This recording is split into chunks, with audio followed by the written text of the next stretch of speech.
Today, I'm going to show you what running a multi-vendor marketplace actually looks like. Not the launch, not the announcement, but the reality once vendors, products, and orders are actually live. Most founders spend all their time thinking about how to start a marketplace, but very few think about what it takes to run one. And this is why many marketplaces stall after early traction. Not because the idea was bad, but because operations were never designed for what comes next. In this video, I'm going to break down what no one tells you about running a multi-vendor marketplace. You will learn what a marketplace really is, where the real work shows up after launch, and what founders need to be prepared to own if they want their marketplace to scale without chaos. Before we go any further, we need to get clear on definitions. A marketplace is not just an e-commerce store with multiple sellers. In a marketplace, you do not own the inventory. You do not control fulfillment directly. Your job is to coordinate vendors, products, inventory, orders, payments, and customer experience through a single operating layer. That means every transaction depends on your systems and your decisions. Once you understand that responsibility, everything else starts to click. Because what makes marketplaces hard is not traffic. And this is where most founders aim in the wrong direction. They assume marketplaces are primarily a technology problem, so they look for better features, better dashboards, and better integrations. But technology is only on the surface layer. Running a marketplace is really about coordinating people, data, and decisions you do not fully control. You're coordinating vendors who all operate differently, inventory that changes constantly, and fulfillment that happens outside your walls. Software helps manage this, but it does not remove the responsibility. It just exposes where coordination breaks down. And the first place that breakdown shows up is with vendors. Customers add volume. Vendors, on the other hand, add variability. Every new vendor introduces a new way of doing things. Different product data, different inventory accuracy, different fulfillment habits, and different response times. One vendor is manageable. A few vendors require attention, but once vendors start stacking up, the entire operation changes. This is why marketplaces feel light at launch and heavy a few months later. The complexity does not increase evenly, it compounds. And that compounding complexity becomes very visible once orders start flowing. This is the moment most founders are not prepared for. Orders come in, inventory does not always match what's displayed. Vendors ship late or inconsistently, orders need to be routed correctly. Customers ask questions you cannot answer without checking multiple systems. Expectations appear, cancellations, back orders, vendor follow-ups, and so much more chaos unfold. None of this is obvious on launch day, but all of it becomes normal once volume increases. And if this work is handled manually, it starts to slow everything down. Not immediately, but steadily, which is why marketplaces rarely fail all at once. They stall.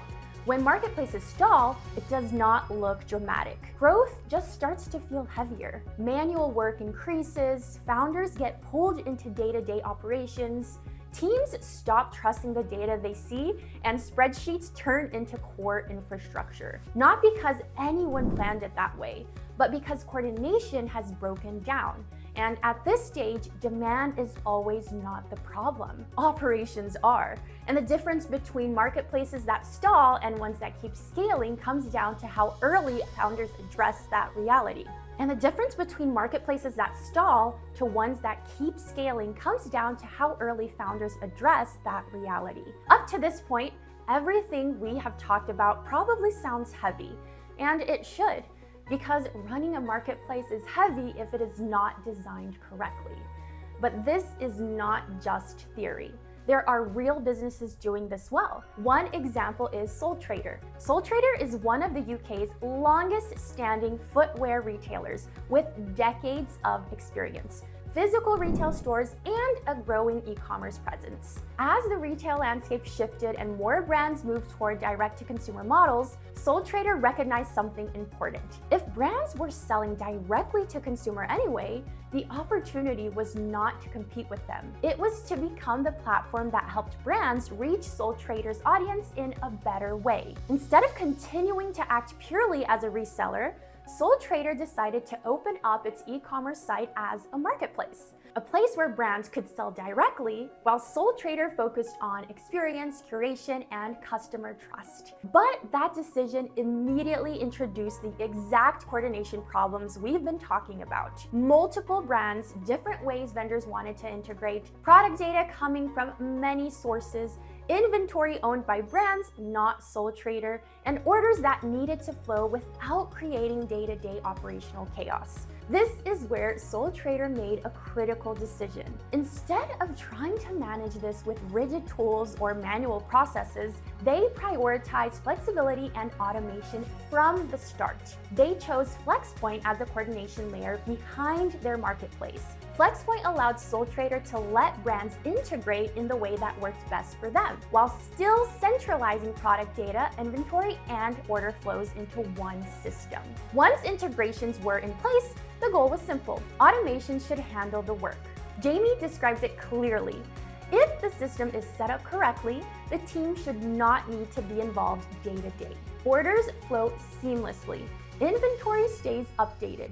Statuses are visible, and exceptions are rare. This approach also gave SoulTrader the flexibility to evolve its technology stack over time. They are building a fully composable headless e-commerce setup, while Flxpoint continues to handle the complex coordination behind the scenes. That means the marketplace can grow, onboard new vendors, and adopt new technology without breaking operations. This is what it looks like when a marketplace is designed for coordination instead of patched together after launch. Starting a marketplace is easy. Running one is the real challenge.